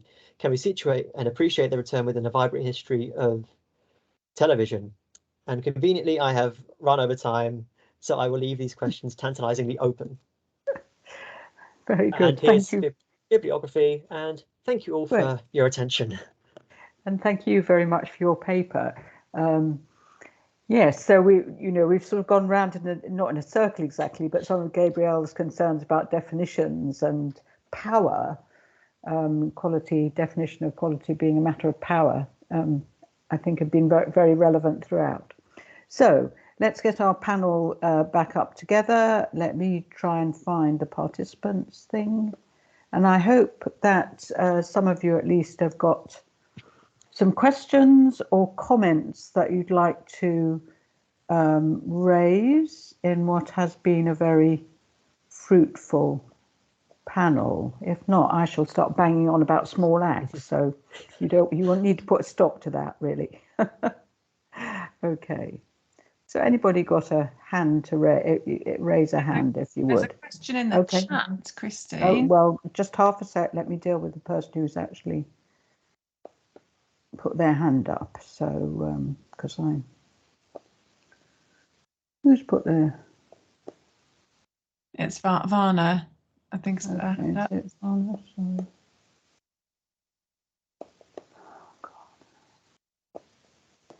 Varna, yes, indeed. Sorry, you were right at the top. Varna, would you like to ask your question? If you want to turn on your camera, that would be great. Thank you. Yeah, thank you everyone for great papers. I just wondered, well, since all papers are kind of united by the idea of television and legitimacy of television, I wondered sort of and how it fares obviously into 21st century with types of television that we are losing and types of television we're gaining, and also it's kind of situated in a more sort of British American axis of television. So probably I have three questions, I mean, whichever way they're answered. Okay. Firstly, what happens to television when it's kind of removed of this kind of axis and context? Do we have these categories of quality and of value? Do they remain the same and as debatable?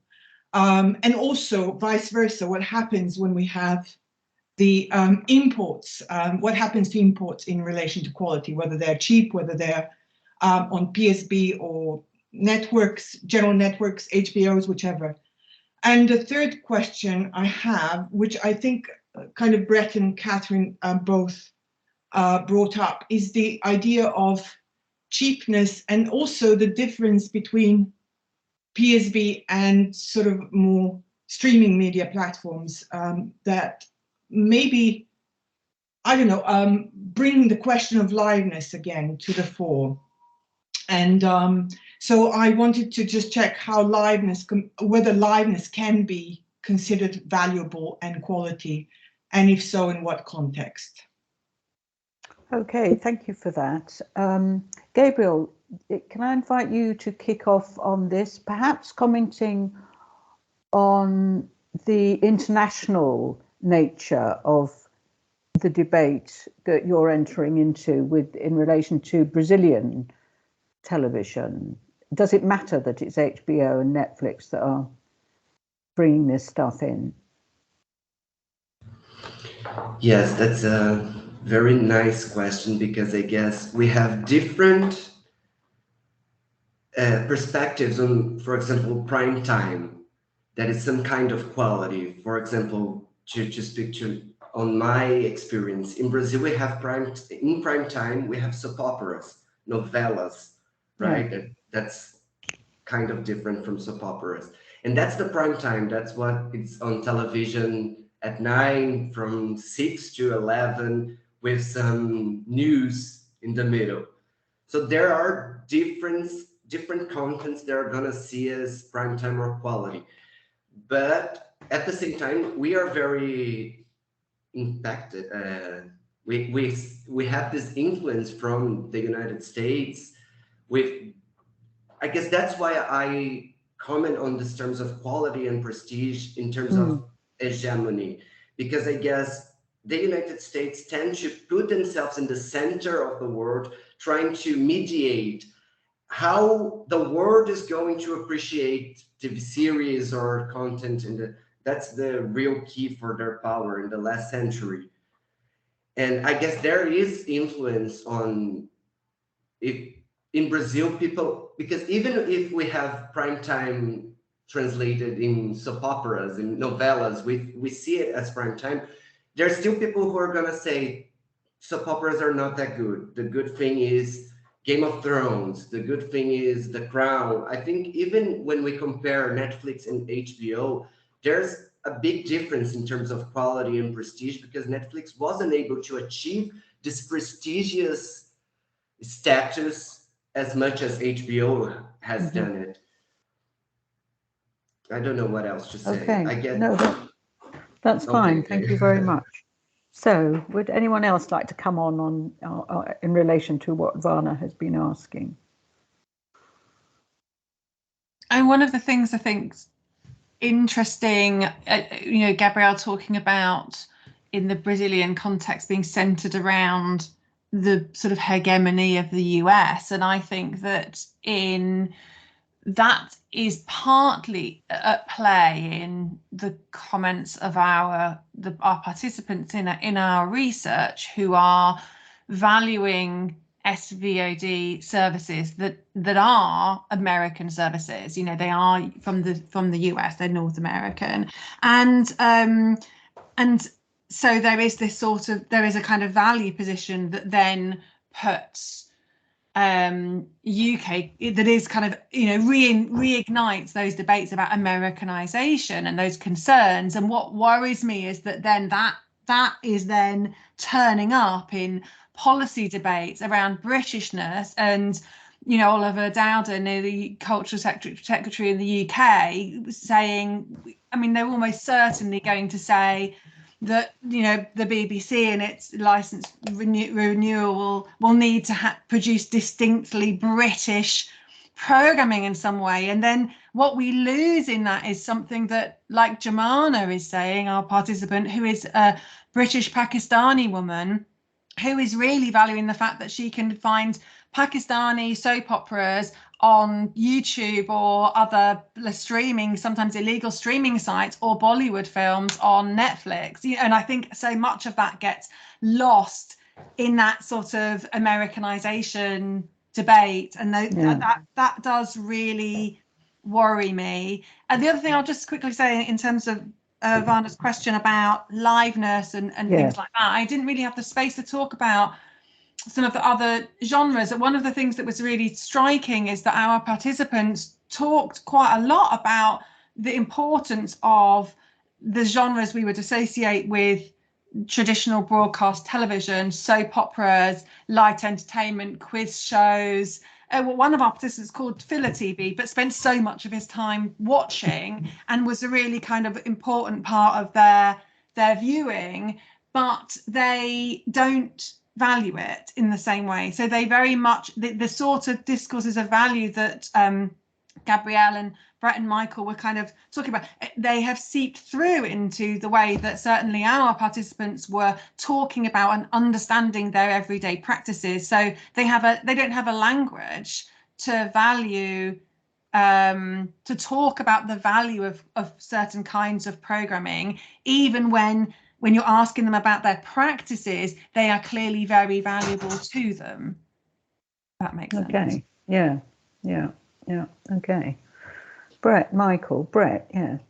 Yeah, I was thinking, so I'm currently based in Germany. My German's not good enough to watch television completely, but it's interesting having conversations with people here about television, where people constantly say to me, I hate German television, it's cheap. It's actually the word that gets used, it's cheap.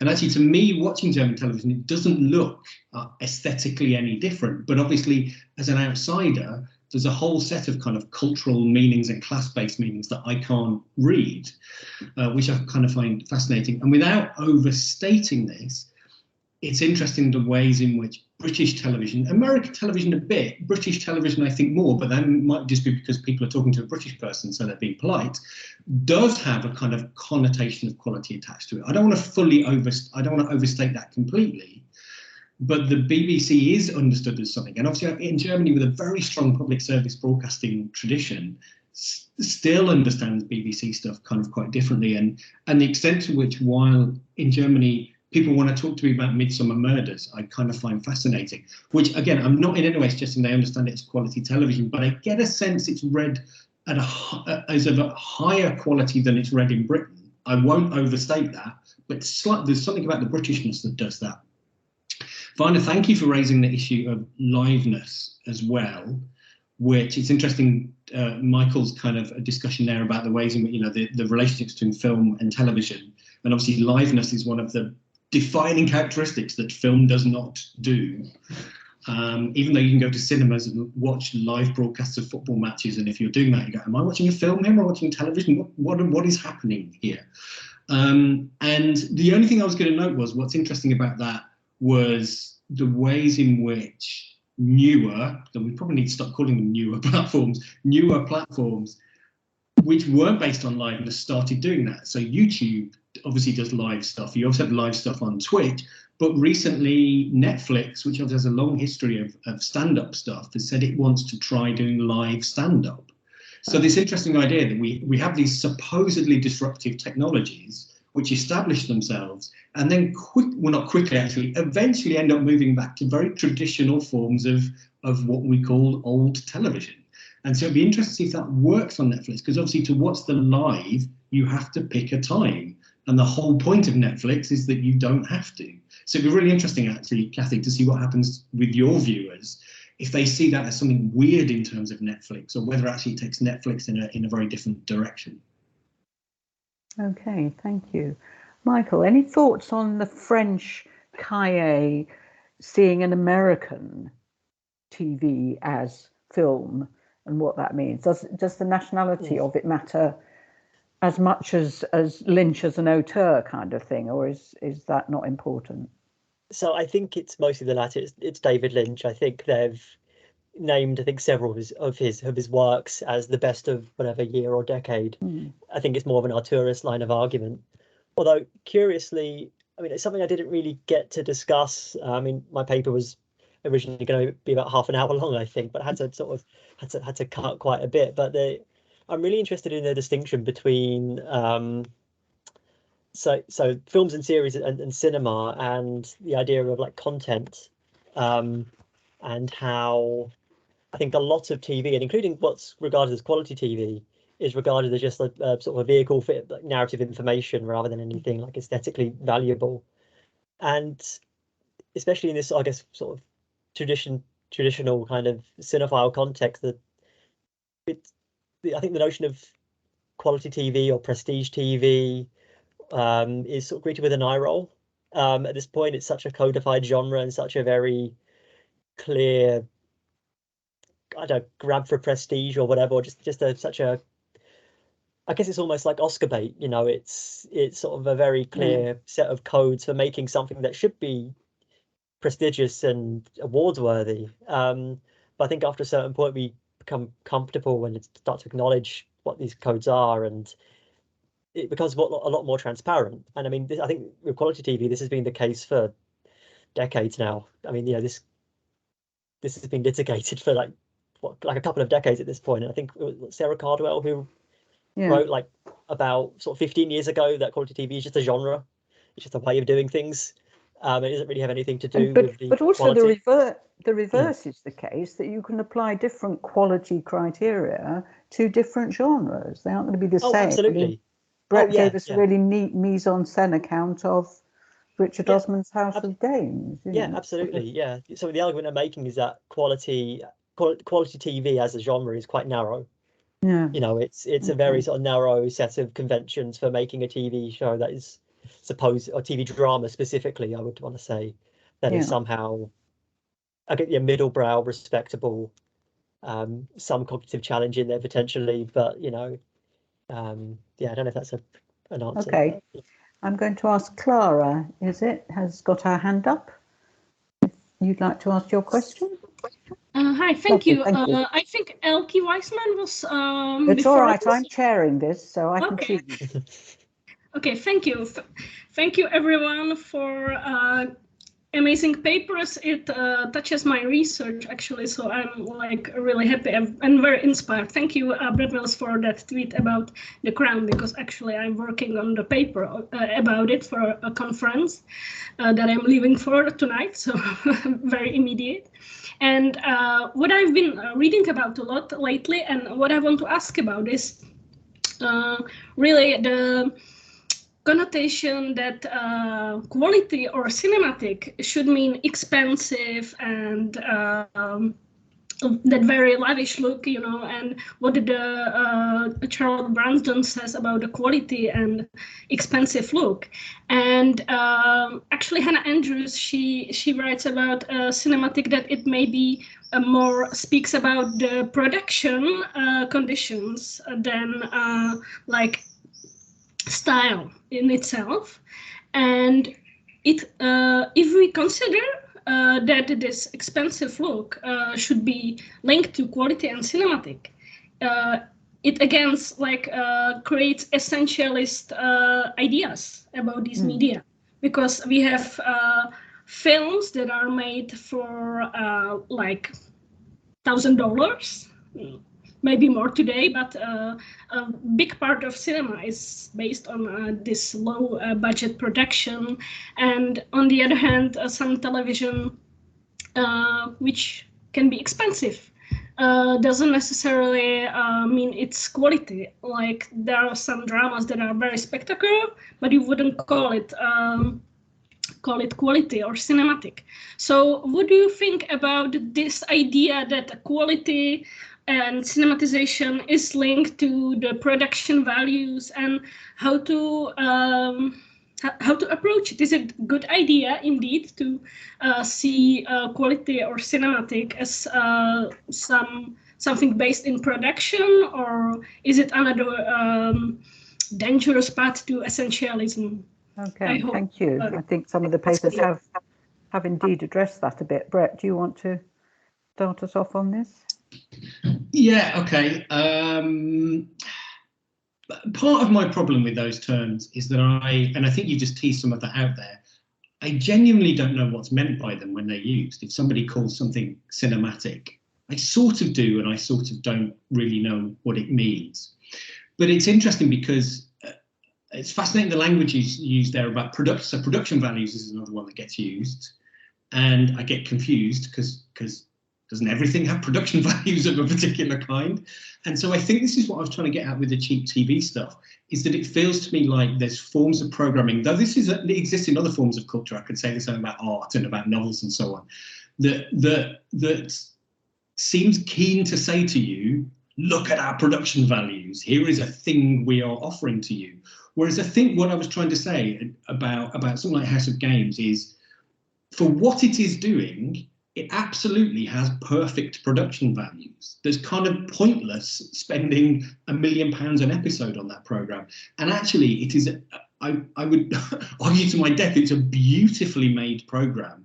When lots of kind of quiz shows are not very well made, it's an absolutely beautiful piece of television. But at no point does it offer you the pleasure of being impressed by the labour and the work and the production that's gone into it. It doesn't want that as a barrier to your enjoyment. And I'm wondering if this is a route into it, which is about pleasures. And I'm wondering whether the stuff that gets called cinematic, or I mean the other term novelistic, offers you a set of pleasures of spotting that stuff, whereas cheap television or other forms of television, or Michael said middlebrow, then those kinds of television, doesn't offer that as a pleasure. And in fact, quite explicitly wants to avoid that as a pleasure, because that would be a barrier to the actual pleasures it wants to offer you. Okay. Yeah. I'm going to move you on because we're going to run out of time. Gabriel, did you want to say something on this expense cinematic yoking together?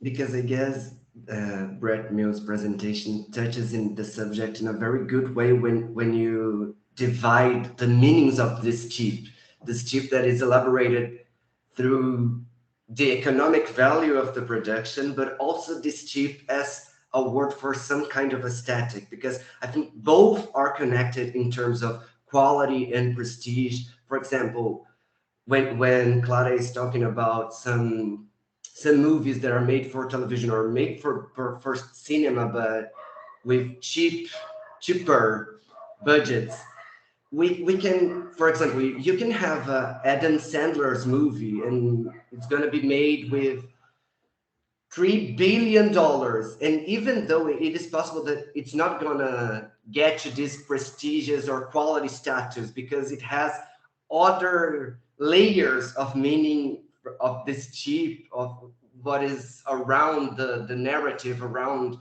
how it's socially viewed and how the meanings are socially constructed about what is quality and what is not. And I guess it's not only about the money spent, but this idea of cheap that goes beyond, like Brett presented. Okay, that was thank you. Good, thank you. Well, let's get Elka in to give her comment or question, see where we go. I was actually going to suggest we take Richard's question in the chat at this point. Do you want to do that? Would Richard perhaps like to ask his question? Would that be okay? He says he can't because he's in a noisy shop. Okay, so what he asked is, to what extent do you think terms like quality, prestige, and valuable are used as a synonym for specifically US, North American television history, series, and platforms? Okay. Well, I think, Michael, do you want to take us on to that? Yeah, Is quality now synonymous with US productions, as actually has been rather indicated, I think?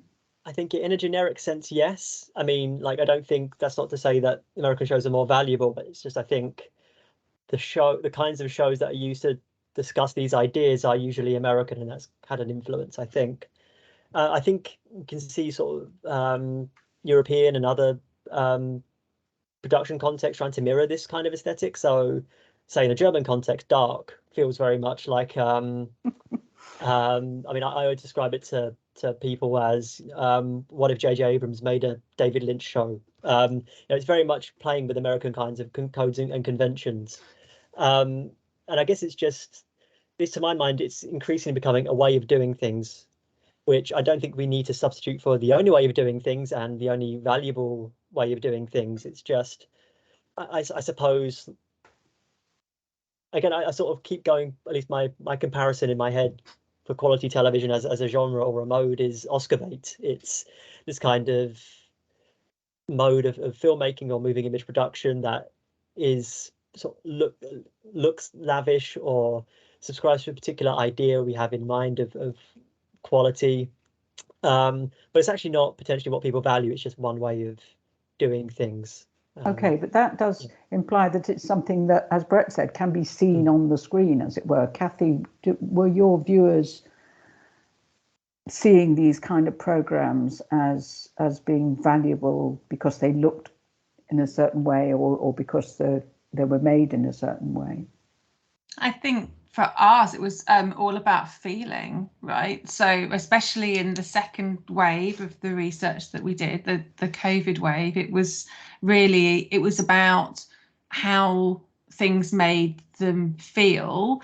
And so there were all sorts. I mean, I didn't have the space to go into loads of detail, but we had loads of rewatching. We had lots of really familiar. So yes, there was definitely a sort of value association more with American streaming services against British channels.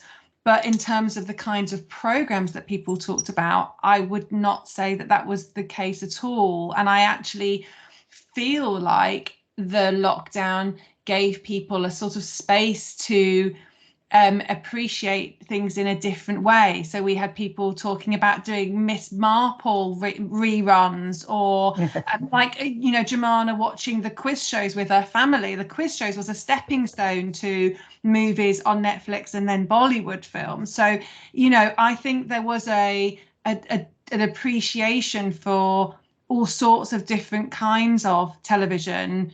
But the SVOD streaming services were seen as the best way to get there, to get it, because linear was seen as somehow having been disrupted or no longer being safe, right? So also linear was a point where any moment the news might suddenly disrupt, or you might go on for your nice safe thing and then suddenly there's Boris Johnson talking to you, God forbid. So I would say for our participants in this wave, it was very, very emotion driven, and it was much more the services were American rather than the content.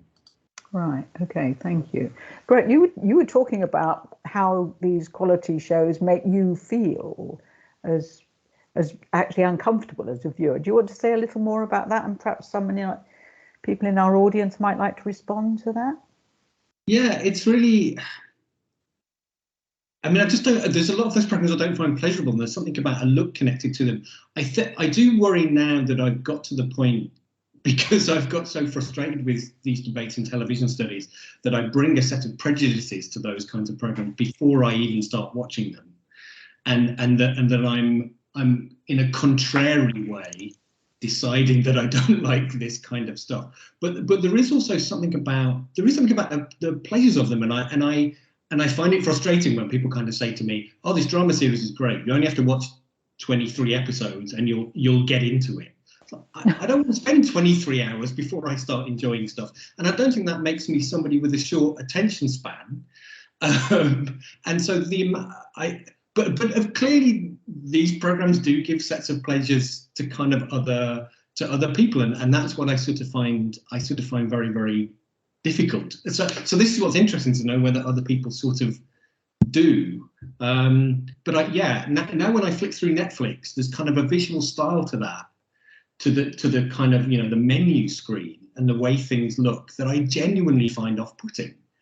That it just looks like a bunch of stuff, and I just think I don't want to watch any of this. Not least because I think if I start watching this, I've got to commit to 53 series of 27 episodes before, and it's just too much. But this is all very personal now, not very academic. Okay. Anyway, have you tried Dark, the German? I've tried, not least because I currently live about half a mile from where it's filmed. It's so incomprehensible in my view. Okay, anybody, have we got a couple of final comments as we move towards the end of the session? God, I'm sorry, I've chaired it so badly that nobody wants to speak. Michael, were you putting your hand up as to wanting to say something further, or Kathy? I think Gabriel was going to say something, actually. I thought he had, right. Gabriel, I would just like to address this question from Richard, because I guess in terms of concept, I don't think quality is about the United States productions. We have different productions from the UK, even Dark, as you were saying, they are seen as quality factor. But in terms of nomenclature, in terms of the terms, quality, and I guess they are more used to talk about US productions. And I think that is because we have the idea of consecration around the world, this idea of art that Michael was talking about in his presentation also. This idea of consecration, but the terms quality TV, I guess it's a tool to achieve this consecration. I guess it's something that mostly the United States series production in history of television developed it to put television on the map of art, because as we were also talking about, television has been historically seen as a worst medium. It was something cheap, it was something not artistic, not only addressed to the masses, and the idea of quality TV and these terms are used to consecrate television in the realm of art. I don't think quality as a concept is a tribute to the United States, but the term quality TV, I guess it's more used on this context, this idea. Yeah. I mean, effectively, it kind of rather wiped out, in a British context anyway, maybe not in Brazil, a whole slew of things that could be called quality television, like plays, you know, for today, for instance. That it's a very ahistorical kind of term, if, you know, even using it as a genre in a way. Christine, because Kathy's just put in the chat about difference between quality and value, which I think is really Sorry, Kathy, go on. Could you talk that through a bit, Kathy? Because I think that sounds like a really interesting distinction. Well, I was just thinking about what Gabriel was saying in his response to Richard's question, and then my response to Richard's question, and I was thinking the primary distinction between the two ways that we responded to those questions was that Gabriel was talking about quality and the connotations that quality carries in relation to strategy. I mean, you know, in your paper, Gabriel, and actually Michael as well, you were talking about it in relation to strategies of legitimation. So there's that. And then on the other hand, when I was thinking about my participants, I was thinking about what did they value, which is a very different question to what did they consider to be of high quality. And then the other thing about qualities, then you also might think, well, what are its qualities or what are its values? You know, so again, one of the things for our participants was that television wasn't valued solely for one thing. So almost all of them talked about there being multiple, often different or contradictory values at play. And then also the qualities of television, they were valuing different qualities of television at different times, which you talk more about in the first report. But that, again, that goes back to those early household studies of different kinds of TV doing different things at different times. And, you know, we were just finding that a slightly more complex environment with Twitch and YouTube and those sorts of things added in. So I think we're talking about quite different things when we're talking about quality or qualities and value or values, and prestige as well. Yeah. But that heterogeneity, which I think Michael referred to as being one of the qualities of television, liveness, you know, the way in which it is a complete jumble of things, is a long-standing feature of television. And I think you know, I think the reason why we keep coming back to these questions, because I remember us having these, you know, debates 10, 15, 20 years ago, I think, is that it just, that sort of heterogeneity and complexity just keeps getting more so. So I was expecting that someone would ask me a question about why we defined television as including Twitch and social media and those sorts of things, when on the other hand, you know, Michael and Gabrielle are trying to explore ways in which people are policing the boundaries between film and television. And here I am collapsing some other boundaries over here, which in my other work I have separated out in bounded ways. But in this work, I'm collapsing those boundaries in quite important ways, I think. But, you know, so I think that those boundaries are constantly under pressure. And you know, these are never anything new, because movies, you know, as Michael said about, started off as like serials, right? So they started off as TV series, you know, the B movie serials of the 20s and 30s. So, you know, it's like I think it is something that we'll always be coming back to, because it's constantly being challenged or reassessed. And yeah.